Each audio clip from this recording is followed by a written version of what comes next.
Shaw, 41-92 was a fantastic ceremony yesterday. Let's take a look back at the festivities from yesterday. The 1966 Rookie of the Year and first base coach for the Reds in 1985, Tommy Helms.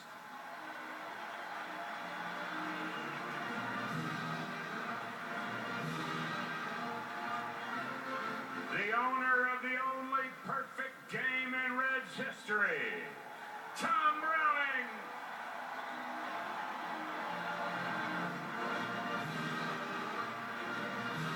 Center fielder for the 1990 World Champion Reds, Eric Davis.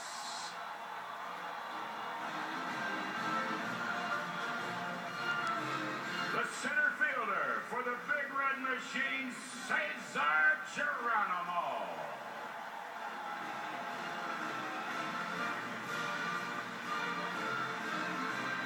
And the first baseman for the Big Red Machine, the big dog, Tony Perez.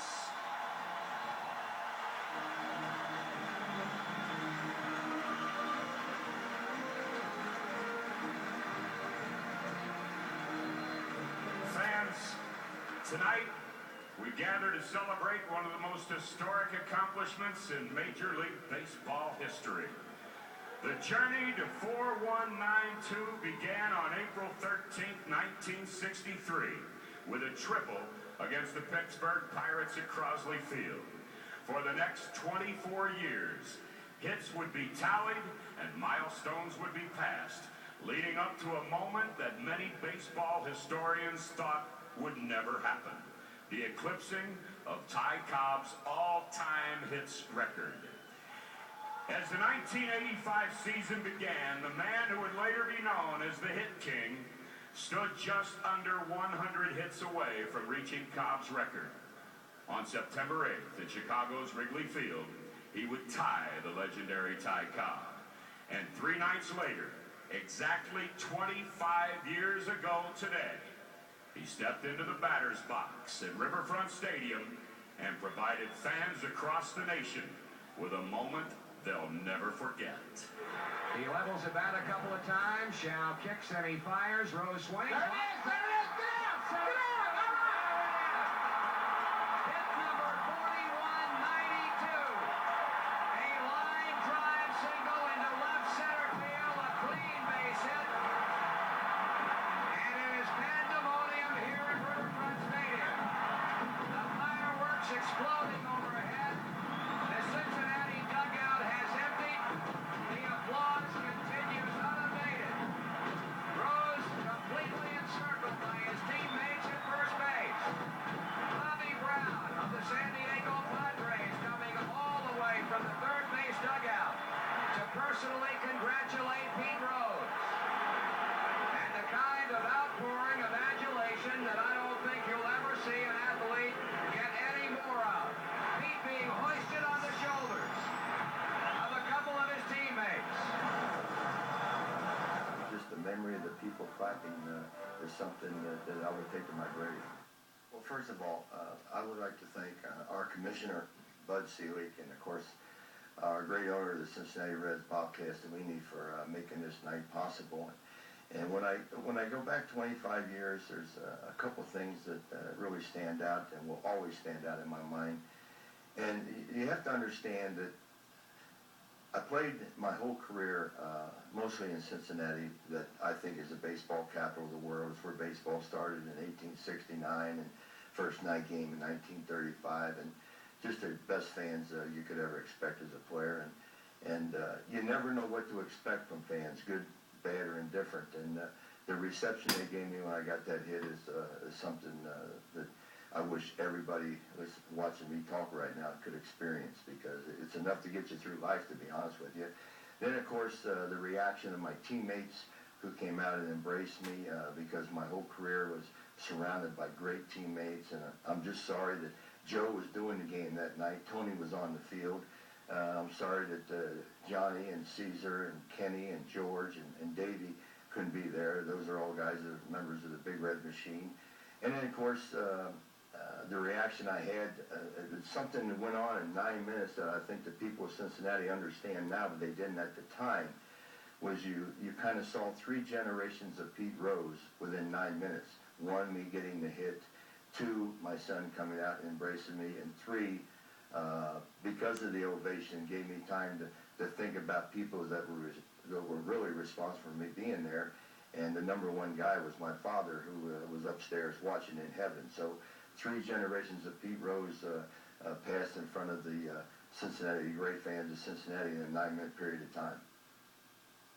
I hope that my legacy is not how many hits I have or how many records I have, but that modern day players and players of the future will understand never disrespect the game. And if you have a problem, don't be like me. Come forward as soon as you possibly can, and you can get it fixed. And just don't ever disrespect the game. The game is bigger than any individual that ever played it, and it always will be. And I just think, I know I let you fans down, and I really regret that. And I just hope that players today and players 10 years from now will look at what I did and understand not to make the same mistakes that I did. What the fans did for me that day can never be bigger. I just wish that everybody that plays any sport or does anything could go what I went through that night after I got that hit. I mean, it's unbelievable. The feeling is, I can't even hardly talk about it. It's just a feeling that you'll never forget. And don't forget, you fans make everything possible. If you weren't in the stands, what would be the sense of getting the hits? And players today have to understand that. You rely on the fans, they rely on you, they motivate you, you entertain them. We're all together in this, the players and the fans. And we just happen to have the best fans in the world. They made me go. You fans don't understand, but you can make people play harder. You make people go. And I think if you watch this year, the Reds, you're turning the Reds on, and that's why they're playing like they are, because you're out there, you're supporting them, you believe in them, and that's the way they show their respect to you. And I just hope that this run that the Reds are on right now continues for the next umpteen years. Ladies and gentlemen, please welcome Mr. Peter Edward Rose.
welcome the CEO of the Reds, Mr. Bob Castellini.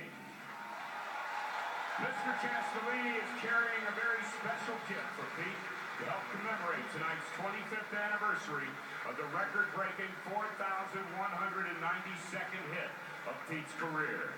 The handcrafted crystal-etched glass sculpture captures the moment in 1985 when Pete was saluted by the crowd at Riverfront Stadium with a standing ovation that lasted over 9 minutes.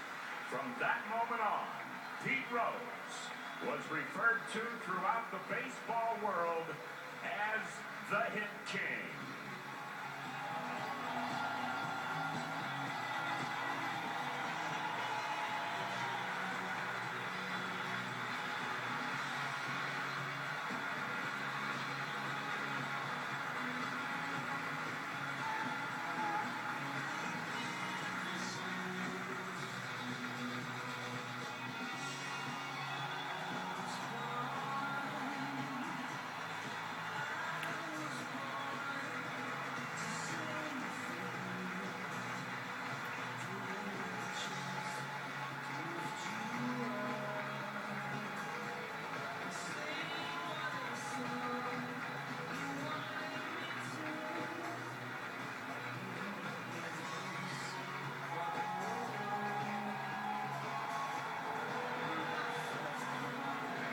Now that is pretty cool.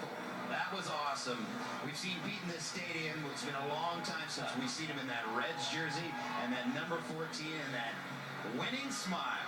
Hopefully it's a winning game. Up next, the Reds go for a sweep on the home of the Reds, Fox Sports Ohio.